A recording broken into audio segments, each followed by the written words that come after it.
Hi, I'm Roberta. I'm the farm stand and bakery manager here at Smolock Farms in North Andover, Massachusetts.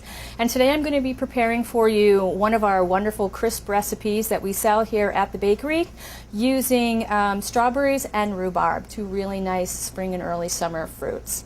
So we'll start with the topping for the crisp. And this is a great all-purpose topping. You could use this with any type of fruit. We have pick your own fruits all year long, and this topping would work great with any of them.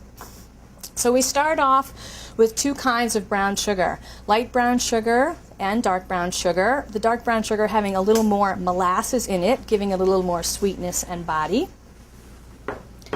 Then we add some oats. You can use whole oats or the quick cooking oats. Either one works fine. Then we add our flour, which is going to give it structure. And we have a combination of cinnamon and nutmeg that we put in our crisp topping.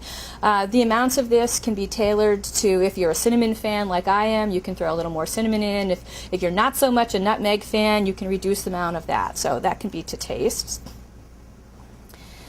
And then what we do is we just mix together those dry ingredients so they're uniform. This gets everything dispersed because what we're going to do is we're going to add in butter, which will make this a little wet and nice and crumbly. So it's good to mix all the dry ingredients together first.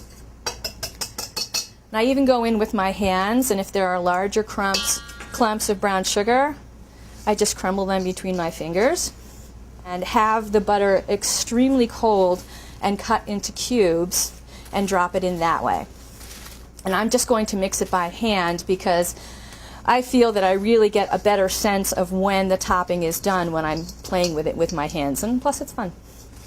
So as you can see, I'm just taking it and squeezing it through my fingers. This is playing with your food. This is when it's okay to play with your food. And little by little, you'll find that the butter incorporates with the dry ingredients. It'll start to get a little bit wet. So you can see how now, if I hold that up and squeeze it together, it sticks together nicely. But at the same time, it's nice and crumbly so that I can do whatever I want with it. That's the texture you want. It's almost like, it's like sand. It feels like sand. But you can see that it's darkened and it's mixed really nicely. So now we're going to move on to the filling. So the first thing I'm going to do is I'm going to combine the flour and the sugar. Like we did with the topping, it's always good to take the dry ingredients, blend them well, so that's already taken care of by the time the fruit gets in there. Just like that. That's good enough. Now we're going to add our strawberries and our rhubarb. What I've done is I've taken the rhubarb and I've cut it into about 1/2-inch slices. You can see that the rhubarb actually comes in a variety of also different thicknesses. This is a stalk, that's why. So the smaller stalks, the thinner stalks, tend to be a little more tender, a little sweeter. So if you're in the grocery store buying them, look for the smaller stalks. So we just cut that up and add that to that. Okay, now for the strawberries, all I do is I cut off the tops, and the largest ones I cut in half. The smaller ones like this, I would just keep the whole thing. So you cut off the tops and you cut them in half until you have enough for your recipe. So we'll just put those aside. So the strawberry and the rhubarb goes into our flour and sugar mixture, just like that. And then we take lemon juice. Fresh lemon juice is always best, but if you don't have it on hand, you can use the bottle kind. Always roll a lemon to get the juices, break down the fibers a little bit. It makes it easier to juice. I use a reamer, which is a great tool to get all the juice out of the lemon, and I also use a little strainer over a cup to catch any of the seeds that might drop in. So I just turn the lemon and I turn the reamer in the opposite direction. You can see how beautifully that juice just goes right down into that cup, and all the pulp and the seeds that we don't necessarily want for this recipe stay in my little strainer. Perfect. So now what I'll do is I'll put in about 2 tablespoons. Again, it's going to depend on the sweetness of the berries, but about 2 tablespoons just to brush it up, and that's about the juice of a half lemon. So now we take the 2 utensils God gave you and you dig right in. And we want everything nice and coated, because the flour sticking to these berries is really going to thicken up that juice that they give off while they're baking, which is exactly what we want. Now what we do, this is different than a lot of crisps you might have made at home, because we're going to take part of our filling, our topping rather, and include it in our filling. A lot of crisp recipes tell you just to put the fruit in your dish and then just put a layer of the crisp on top. We toss it into the middle as well.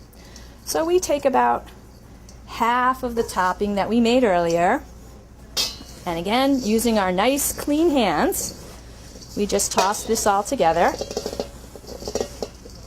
so it's nice and coated. That's what it looks like. And now we're ready to assemble our dish and put it in the oven. Well, now the hard part's been done. We've made the crisp topping, we've made the filling, and now all we have to do is assemble it and get it into the oven to make it bubbly and delicious. So we've got our filling and we've got our topping. So all you need to do is take a casserole dish. Could be a 9 by 9, it could be a pretty one that you'd set out on your table. Give it a little spray because this juice is sticky when it cooks in the oven. Then we just put in the filling that we made. Get it all in there.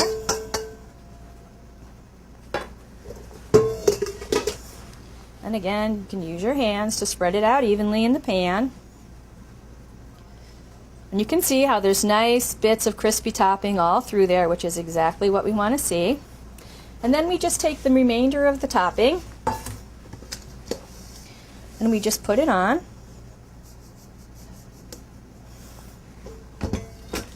Spread it out. Try and cover the fruit as much as possible. It'll still bubble through, and don't worry, that's supposed to happen. And there we go. In your preheated 350-degree oven, we're going to put this in, and notice that I've put it on a little tray, a pan, lined with some parchment paper, because depending on how ripe the fruit is, will determine how much juice and moisture it's going to give up. And if it bubbles over, which has happened, it will bubble over onto this paper and to the pan and not on your oven, because nobody wants to clean that up. So now in our preheated 350-degree oven, this is going to go in for about 45 minutes or so, depending on the ripeness of the fruit. So set your timer for about 40 minutes. Always set your timer early and check it, and you'll know it's done when the top is a nice crunchy golden brown and the juices are bubbling up through the topping. That will tell you that the flour has done its work and there's a little bit of a boiling action going on there, and so now that the inside juices will be nice and thick. So now we finally have the fruits, no pun intended, of our labor. This is one that I made a little bit earlier to show you what it looks like when it would be finished. You can see that the fruit has bubbled up through the sides. You can see that the top is nice and golden brown and crunchy. This one took about 50 minutes, so depending on the size of your dish, that will determine the cook time. If you have a larger but shallow dish, your cooking time is going to be a little bit less. If you have a taller and smaller dish, your cooking time is going to be a little longer. So just make sure you're checking it from time to time. You can serve this either at room temperature or warm. I wouldn't serve it right from the oven because you need the juices can be burning hot. So let it rest for 15 or 20 minutes, depending on how you like your ice cream, because what would be better topping it than some yummy vanilla ice cream? The way I like to serve it is to take a nice scoop, put it in a nice dessert dish. I'm the topping freak, so I'm all about the crunchy topping. So I get as much as I can. There we go. Now a little scoop of ice cream, or maybe not so little, right on the top. There we go. And with a strawberry, can't beat that for a fresh spring fruit dessert.